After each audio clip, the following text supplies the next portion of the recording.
welcome to another Tech Tip Thursday. Today I would like to rapid fire share with you some awesome keyboard shortcuts that I know and love. Number 1, Control A allows you to select all. Control Z allows you to undo, perfect for those pesky mistakes. Control W lets you close tabs you're done with. The Windows key plus one of the arrow keys allows you to start splitting your screen. When you're ready for the next one, just click and repeat. Tab allows you to go through options. Enter allows you to click those options. Shift tab allows you to go backwards.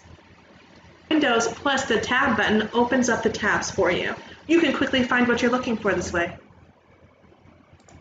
The Windows key plus I will open up your Windows settings. Easily access everything from here without any extra clicks. The Windows key plus D will show or hide your desktop. Perfect when you're grading assignments and a kid sneaks up behind you.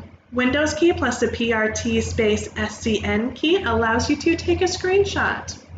It'll appear in your files later on. And the Windows key plus the L key is the perfect way to end a video by locking your computer. Goodbye!